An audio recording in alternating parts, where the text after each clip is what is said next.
Hello and welcome everyone to the main event this week. I am Meeta and I'm really pleased to be joined by Claire Collins today. Hi, Claire. Hi, Meeta. Pleasure as always. Thanks for coming on board. You've been a guest of ours on the other side of the fence, haven't you, watching some of these webinars in the past? Nearly 3 years, yeah. Amazing. There from the start. I appreciate that. So I thought with your knowledge and expertise, it was high time we got you in front of the camera and sharing your knowledge. And what a topic we've got today. I mean, you and I have talked about connecting on a webinar for a long time, but your role, so I'm just going to give everyone a bit of your background and then do a bit of housekeeping as well. But Claire is a partner at a top accountancy practice in London called Buzzacott. And Claire, you work with a lot of businesses out there, don't you, on a day-to-day basis? So you not only have an understanding of what goes on in your organization and, you know, what you do within the company, which is fantastic, leaders in every field, but also you have an understanding of what's going on for your clients as well. Yeah, absolutely. And it is quite widespread because I can deal with small domestic businesses all the way up to international groups that are global. And then on the other side, working with not-for-profits, which have a completely different ethos to, say, a corporate. So, yeah, it's quite widespread. Well, I'm really pleased that we have you with us today because our topic we're discussing today for the next 30 to 40 minutes is all around the recession. And I put the title for this week's invite is Are We or Aren't We? Because everyone's been talking up the recession or talking down the economy for about 6 months. And yet every time we get some financial news, it's like, oh, we're not quite in recession yet. But I think there's a resounding expectation worldwide that we are going to have uncertain times, that the recession is coming. And so I thought it would be good for us today to talk to people, leaders, business owners, and just think about what they could be doing to soften the ups and downs and the and the outlook for this year. Yeah. Well, I've actually been through 2 recessions with Buzzacott's over the years. Okay. So I've seen it at various levels. And I think from our perspective, we are aware that we need to, obviously tighten belts and make sure that we're well prepared. But one of the mistakes I think we've made a long time ago, along with the Big Four, and it may be just for accountings, but we would, as a reaction to recession, is to do a hiring freeze. And we rely on that treadmill of new trainees coming in every year. And when you come out of recession 3 years later, you suddenly realise you are lacking in the skill sets. Yeah, so for us, so for us, the big thing is actually, I know what's headed, where we are now, but you really need to plan for the other end, coming out the other side. And that's really smart, actually. We've got 3 areas we're going to cover actually today. So we're going to be talking about how organizations can plan and prioritize for the now, but also think about the future hiring strategy. And as you said, Claire, not knee-jerk, but actually plan for survival, plan for success, but also think about the long-term aspect of where you need to be. And then the final area we're talking about is retention, succession planning, and thinking about retraining and reskilling, because I know for a fact the job market is still at the highest level of jobs and demands for people. And the pool of candidates available is minute. Like all organizations no one has said, no, we're going to be, culling, and we're going to be, especially in the SME market, which is predominantly our viewership for this webinar series. And there is a big gap in where people forget to think about reskilling, and not just redundancies and giving people options of other roles, but actually looking at what else people could do and be trained for. So before we get into it, Claire, I always like to just let everyone know who's in the room that this is all about being useful to you. We know how precious everyone's time is, and we keep it succinct for that reason. We keep it 30 to 40 minutes. And we want you to come along with your questions. We want you to come along and say, hey, I've thought about this, what do you think? Because the more interactive it is, the more useful this time's going to be for you. And what we always hope as presenters and guests is that you can take something away from this session and apply it straight out there into your world. So please give us your thoughts in the chat box. I'm literally going to do a quick hello to show you how easy it is. And also we have a poll. So our poll today asks, what are your biggest concerns around the recession and its impact on your working world? So I've given quite a number of options here, but currently, and if you haven't given us your thoughts, please vote. But we've currently got upskilling and reskilling people at 40%, finding new talent at 40%, and then retention and engagement at 20%. So it seems that in this room, the majority of the concerns are around the people and how we're going to keep these people. Because if people are winning, businesses are winning, aren't they, Claire? Yeah, absolutely. Yeah, and I would say that was our story as well. So you mentioned about your previous experiences and as an organisation, and I know that Buzzacott have grown. You've gone from something like 300 a few years back to 600 now. So it can be really tempting for organisations, no matter what size, to think, oh yeah, we hired a lot of people. We've got these uncertain times coming. Let's just cull. Let's just make people redundant, and let's just, button down the hatches, save costs, and then we'll think about it at the other end. What would your advice be when people are thinking that way? I think that's a very short-sighted response, and I think, as you said earlier, it's a knee-jerk response. And I think you need to engage with the people you've got. So you need to communicate with them. You need them to buy in to what the organisation is going through, because it's not just simply recruiting someone. It's actually someone who buys into the culture, the business, and everything else. And that can't just happen in 5 minutes. So it's really important, I think. I mean, we don't, in the past, we've tended to, if people have left for whatever reason, change of life, retirement, whatever, we've tended to look then at the gaps in our business and go, okay, can we move someone else into that position? Or do we have the skill sets to do that? Can we move someone up? Rather than take someone on at a senior level, can we provide additional training to that person and support? And we've done this more than once in various teams. And it's been quite difficult to actually find a replacement for the outgoing leader. Yeah. So we've basically supported and trained from within to move someone into that position. And we find it works better. Yeah, it does, because they're culturally aligned. They understand your organisation. They'll certainly appreciate your trust and confidence in them, and therefore engage and perform even better. And the trust and confidence is already there as well, isn't it? Yeah, and it's not the first time we've done it. I mean, I'm not saying it's right every time, because it's not. Sometimes we do need to buy in senior people, especially when they're highly niche or technical in their area. But then we expect them to start training others to pass on their knowledge for the next generation. Yeah, absolutely. It's interesting what you said about communicate with your people, because I see uncertain times as actually the only constant, as they say in life, is change. So if you think about how well managers and businesses started communicating with their people in lockdown, we had such a shift from transactional one-to-ones and engagement of what's going on the ground to actually looking in the whites of the eyes and saying, how are you?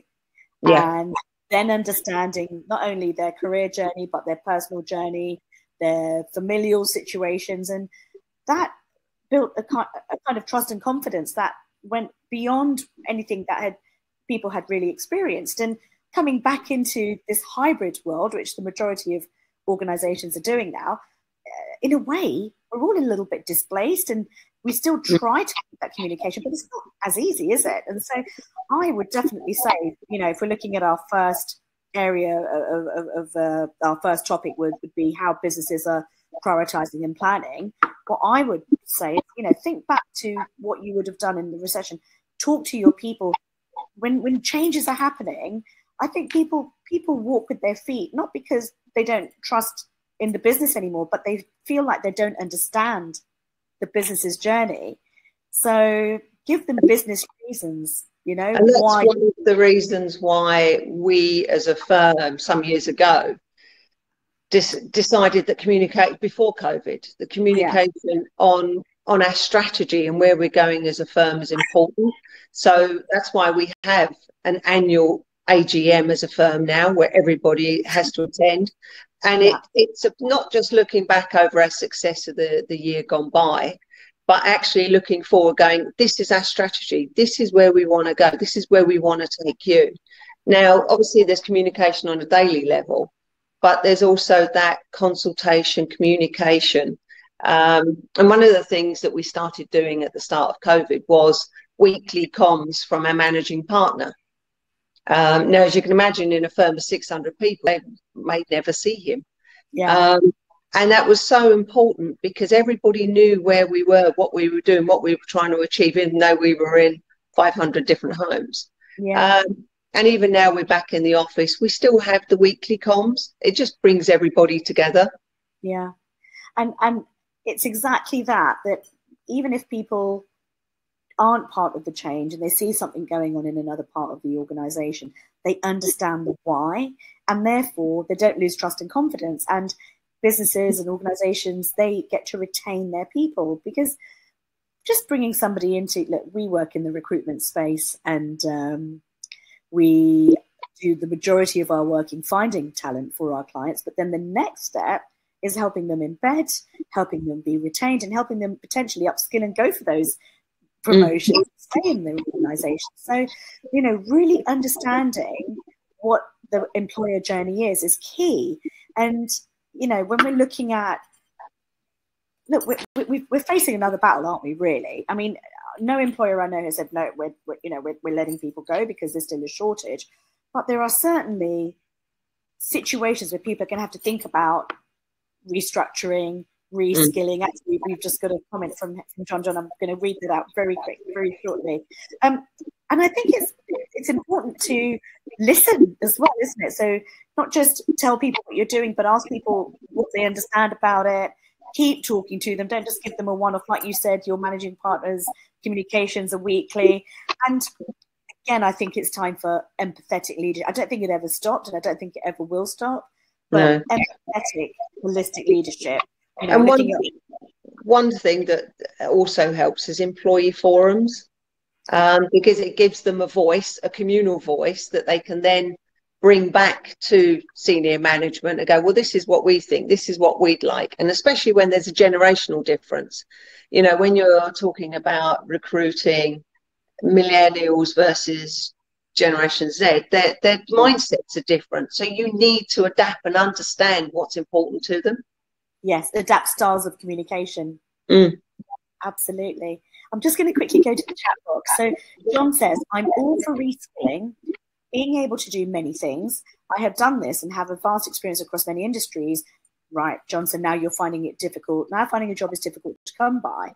Apart from my CV, most employers I have spoken to are unsure of where I should fit, probably under the heading of knowledge of everything, master of none, not forgetting pay scales. And then you've just added that communication is important, but this needs to be backed up by action and revisiting the comms, i.e. progress.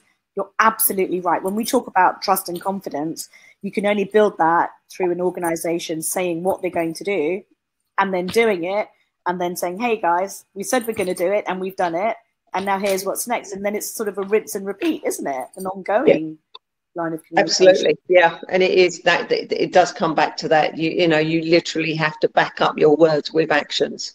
And if for some reason something doesn't go ahead or something changes, then you need to be able to say, well, actually, yeah, it was a good idea, but actually we've moved in this direction because elements and forces have shifted. I'm just going to address John. I very much understand your challenge of feeling like, because you've got such a broad range of experience, that you might not feel like you are able to do everything in one role. But what I would do and what I would advise is, when you are applying for roles, really look at the 3 top requirements of those roles and make sure your resume shouts out about those. Because I think one thing as employers, I think, we're talking about reskilling, but the other thing I think is really important for us to understand is that the workforce is, as you said, we've got really experienced people at one end, and then we've got these millennials who have different drivers who want to come into work. And actually, if you find that right environment, you will have a lot to impart, a lot of knowledge, a lot of expertise. And I would say contracting could be a great way of getting out there, and that actually your broad range of skills would be greatly appreciated. Interims, things like that. John, you can reach out to me outside of the webinar as well, and we can definitely give you more insights. A lot of companies do like temp to perm situations because they get, it is a big decision to take someone on based on, 2 interviews and a test. It's the same for us. Well, it's quite interesting. There's a new phrase out there. Remember, last year was all about quiet quitting. This year, they're talking about quiet hiring. And they've brought that into the mix because of the recession, because a lot of employers still need talent, but might not necessarily have, a plethora of budget or headcount. And they're talking about bringing people in on a temporary basis, bringing people in on a contract basis to keep the business moving, and trying skills and trying people out before they commit to them. We've done it ourselves. It wouldn't be the first contractor we've poached at the end of a contract. If you like someone and they fit culturally and they've got the skill sets, it's very difficult to really see someone's value from the old-fashioned way of interviewing someone. You think their CV ticks your boxes, and also there are a lot of short-sighted businesses out there, unfortunately. So it is a numbers game to some extent. Yeah, it certainly is. It is, but stick to it. I would say there's still a lot of opportunity out there. The next area I wanted to cover off with you, Claire, and again, you've spoken about the fact that in Buzzacott, you guys haven't stopped hiring. Even if there was a recession that was black and white, here it comes, you would be thinking about the future. So what I wanted to talk a little bit about was, what employers should be thinking about and what managers should be thinking about when setting out their stall. What is a good hiring strategy? What is going to make that hiring process efficient? And I thought I'd pick your brains because I know that, you were telling me in our warm up that you've done quite a bit of hiring for your team recently as well. Yeah, absolutely. And I'd say it's a bit of both. So as a training firm, our focus is always to take people at the bottom. So we, as an example, this summer we'll be taking a mixture of school leavers and graduates, and about 60 of them. Wow. Yeah. And, during one of the recessions, we, like other accounting firms, went, no, hiring freeze, don't do that. And we paid a big price 2-3 years later down the line when we came out of recession. And, there was a boom. We didn't have the skill sets in-house to do it. And what we did have, the big four were poaching because they'd also had a hiring freeze. So we learned a valuable lesson during that recession that you still need to bring people in. If you're relying on where they're going to be from a skill sets point of view in 3 years' time, you still need to bring them in and train them now. But at the same time, like myself, I've brought in school leavers this year for my team, but I've also brought in people, a qualified senior, or more than 2 actually, with different skill sets. But actually one person has brought in, when we went out to market, we really, really want someone with these skill sets to complement what we're trying to do with the team. Yeah. So from our perspective, it was looking forwards. It wasn't just replacing like with like. Yes. But it was actually going, okay, well, where are we taking our business? Where are we diversifying? Which is all part of the hiring strategy. Yeah. And I want someone that can bring this to my table, that can take us to the next level and 3 years down the line for this particular part of our business. And it's interesting what you said about school leavers. I think that one of the most positive shifts, because, post-Brexit, there's been a lot of challenges, especially in the skills gaps that we're seeing. But actually, school leavers, early careers, that's all being pushed further and further up the agenda. And our young people are probably feeling more valued than ever in terms of demand of bringing them into the workforce. And they're not expensive. They do need expertise. They do need training. They do need coaching. As you said about Gen Zs, they do need a different style of communication. But they are really good value for the return you get. And you will instill loyalty in them through the commitment you make to them, and they will be where you need them to be in a couple of years. So I really like that as if employers are thinking about the fact that we need to grow, we need these skills. Actually, there are ways of bringing those skills in that aren't the cut and shut, go to a recruiter and find the skills. There are ways of growing those skills. I know from our training and advisory arm of the business, we've been doing a lot in the reskilling place, because not only have you got the young, fresh school leavers and grads, but you've also at the other end got people who have been displaced because of the recession, who are now looking for the next opportunity. But if you read the news, Claire, you'd hear that everyone over 50 is retired, apparently. They've all taken early retirement. That's not the case. I missed that boat, I'm afraid. Really both.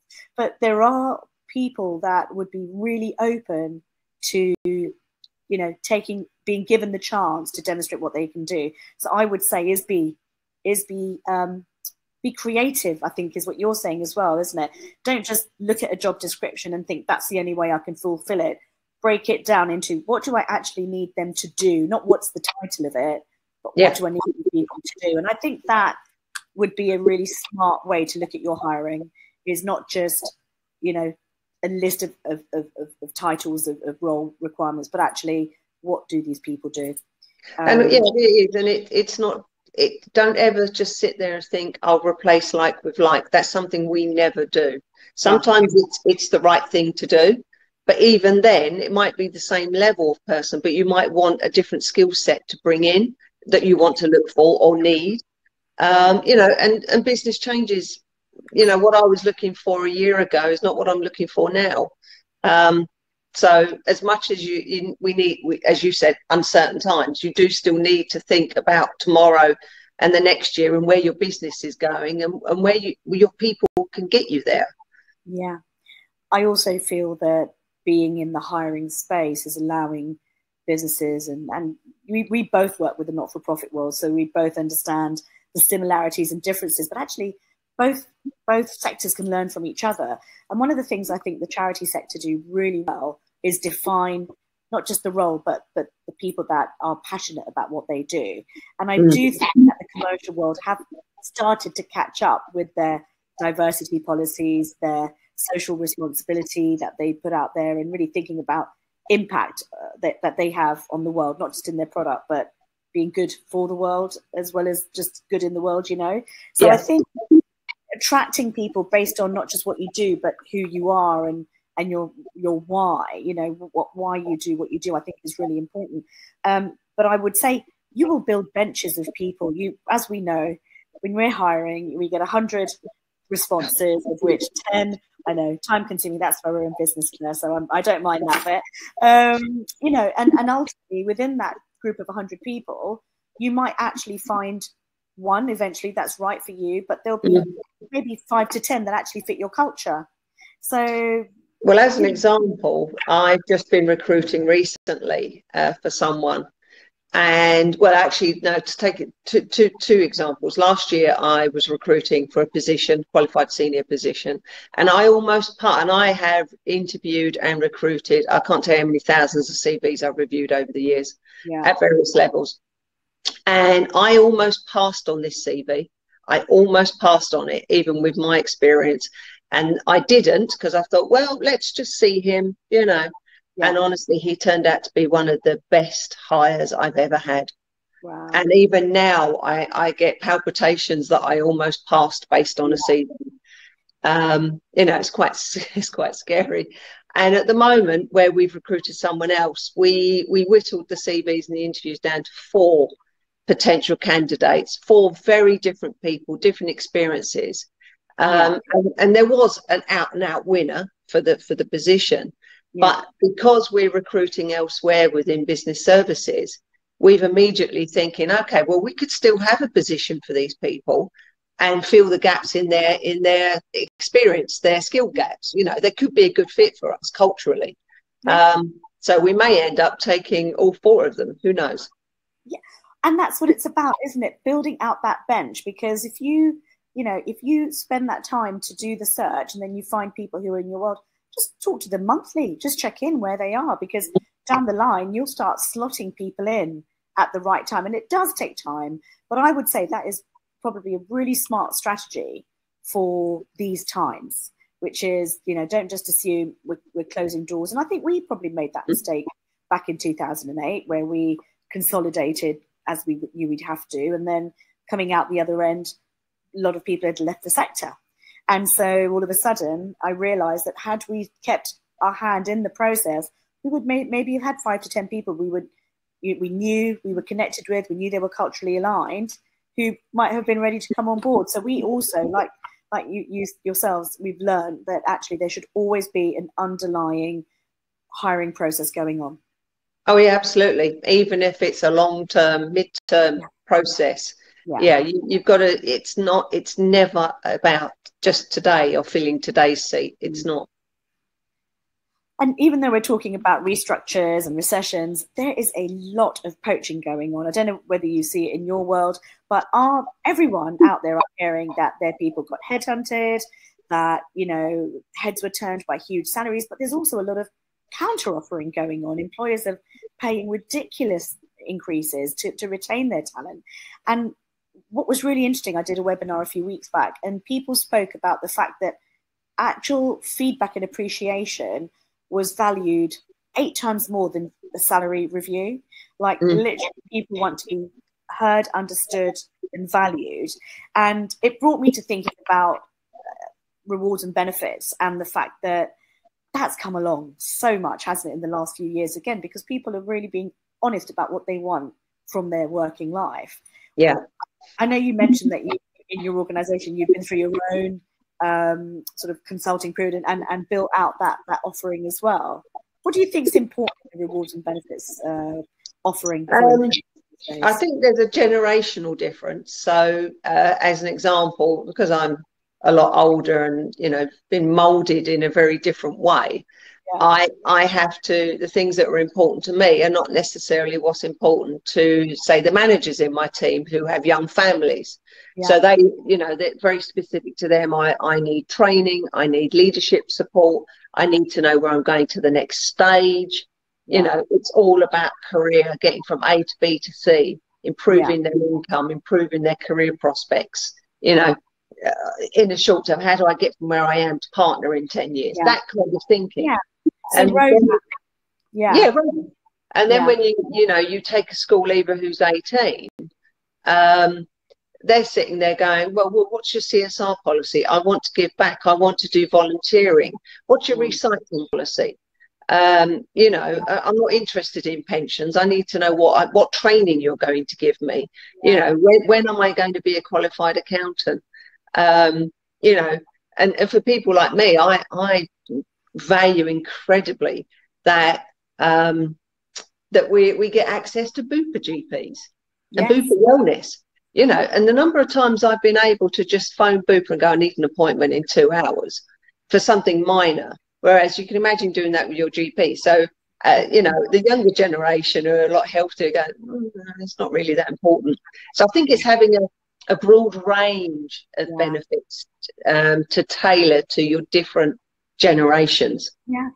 And exactly hearing the voice of your people. So whether you're 5 to 10 or you're 100 or bigger, as you mentioned about employee questionnaires, right? Did we talk about that? I feel like we might have touched on that. But getting feedback, no, that must have been another conversation. But questionnaires around touch points of what matters to you. If we were to do a review, what would you be interested in?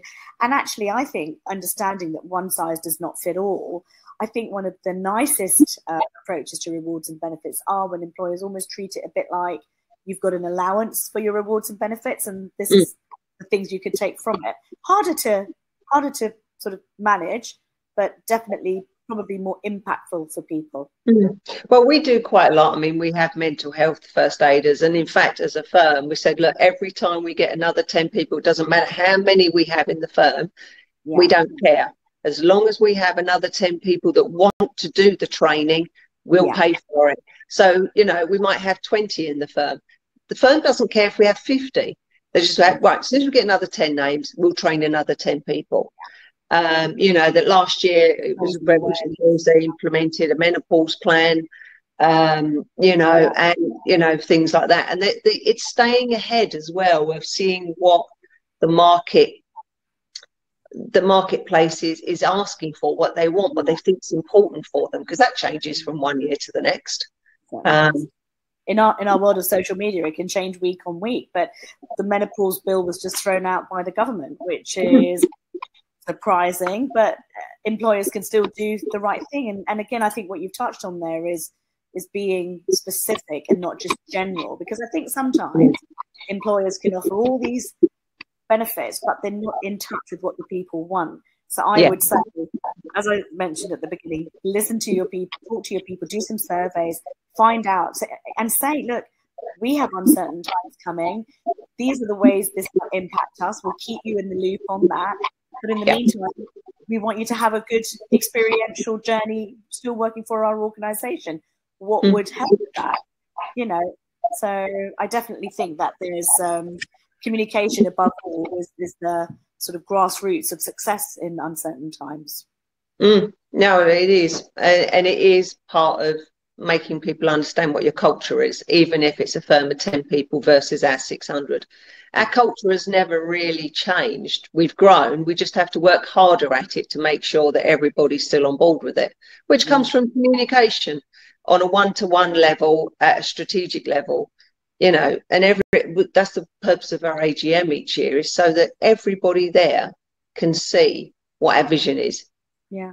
And hopefully buy into it. Absolutely. And it comes from the top, because if it's something that's on the ground, but leaders are unrecognizable in those values, then people feel that they're working for an inauthentic organization. And again, that plants that seed of doubt. So it's really thinking about everything that, you know, culture. I always say that culture is, you know, they say culture eats strategy for breakfast, but I always have this visual that culture is like the boat that everyone sits in, that they then, you know, row to the destination. It keeps everyone facing in the same direction, and it makes it efficient, doesn't it? Because everyone has like-minded values, and so have a code of conduct. And again, I think in tough times, that's when culture is more important than ever, because everyone can be a good time person, right? But when we're under pressure, or there are redundancies and restructures going on, if we still hold our values strong, then people remember that, yeah, there's a reason, you know, for what I do, why I do it, and I trust the people I do it with. And it strengthens retention policies as well. Exactly. You know, I mean, as a firm, we're very good on our retention levels. Yeah. But you know, during a recession, you need people to buy into what your business is trying to do. Yeah. And retention is key, really. Yeah, and I think that, you know, we have people sitting here as people leaders, business leaders, but also people that, you know, are looking at it from an employee perspective of what their journey might be going forward. And the one thing I would say is really think about this from an employer perspective. You know, the last section we're talking about is succession planning. And again, the fact that, you know, in tough times, a lot of people retire. A lot of people, we know people retired after Brexit. A lot of people retired after the pandemic. And if you haven't already got your succession plan in mind, you're going to have a gap that you are going to start from scratch on and maybe have a bit of a knee-jerk reaction. But if you are already cultivating the next round of managers or senior leadership, then the chances are that it won't necessarily be quite as big of a shock or a worry, but it's more of an action that needs to take place. So from an employer side, I mean, how do you think about succession planning for your team? From our perspective, you know, there are things in place to train someone to make them a qualified accountant, and that's about technical things, teaching them, learning, and then they get to kind of manager, senior manager level. And I've always said to the people that I manage, once you get to that level, there's nothing I can teach you about managing clients, portfolios, business, billing. They know all that. Yeah, they know all that. What I have to teach them after that is about business development, communication, building networks. And that is part of our succession planning, you know, because I sit there and go, you are my replacements in X number of years. Yeah. And I need to know that you can do what I'm doing now. Yeah. You know, and it's not something that happens overnight. We've learned it ourselves, but you need to know that there are people in your team, I hate to say it, but can step into your shoes at some point. Yeah, and it's not doing yourself out of a job, because actually these people are loyal because they know that you've built them into be successful and capable. But it's important for the business. I mean, I'm doing it at a team level, but Buzzacott as a whole will do the same thing. You know, we're always investing in progressing people to the next level, to directors, to partners. You know, we bring in leadership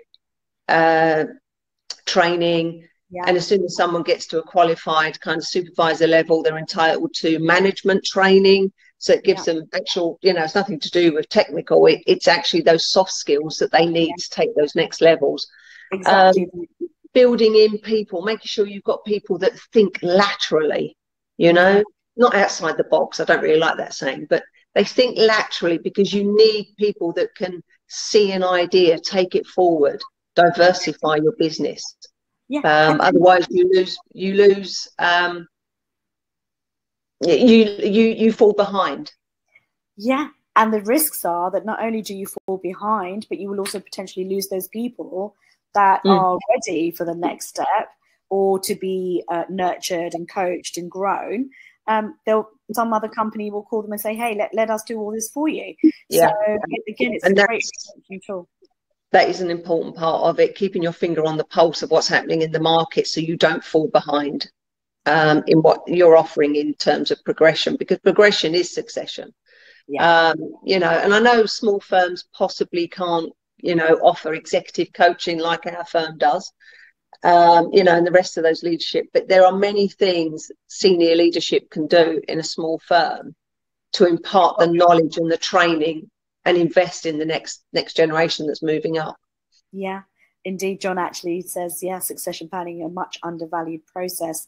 So for the main group in our talent consultancy space, in our training and advisory, a lot of the work we do with our SME clients is making leadership training available, making coaching available, and really starting to think bigger. Again, you said that not using outside the box, or but more lateral. But actually, it's almost reminding people that they have permission to look at the bigger picture, to make suggestions, to shadow.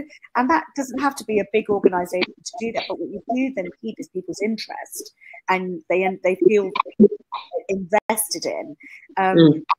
One of the things you mentioned about soft skills. So all of our succession planning process, a lot of it comes into identifying what are the soft skills of the people in the roles that we're going to consider them for. What does good look like? What have they got? What are the gaps? And let's start training those up, because we hire on skill, we hire on fit, but as we know, there are so many factors going on, different people, different markets, different locations, you know, or so many strategies. But actually, if we can give people the skills and the ability to communicate in any of them, emotional intelligence is another one. If we can really help people hone their own communication skills and intuitiveness, they can apply that into anything, can't they?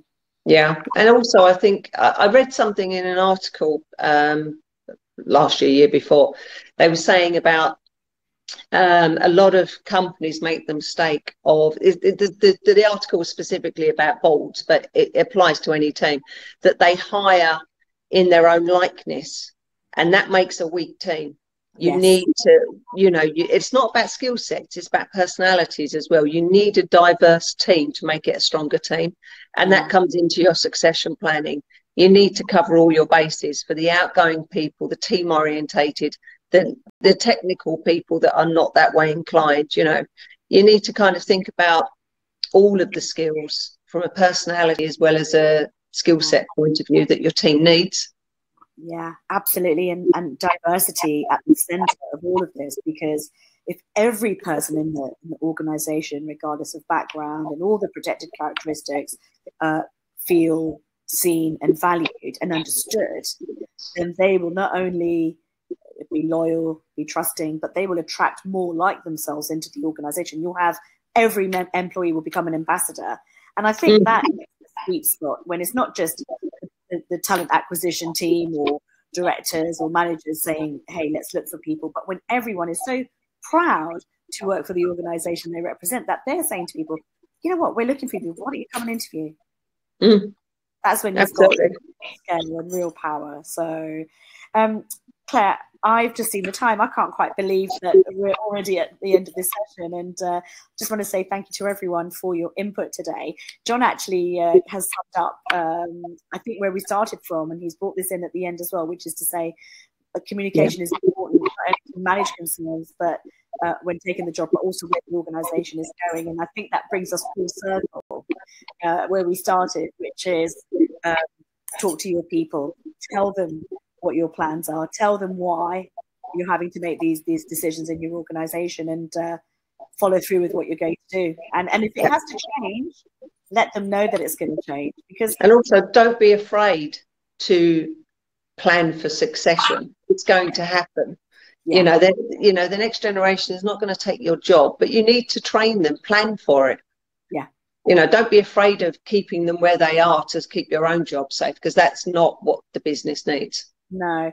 And ultimately, if you don't have a role to step into or another title, you could certainly expand your role within the right forward-thinking organization. They're never going to be standing still. They're always going to be thinking about what's next.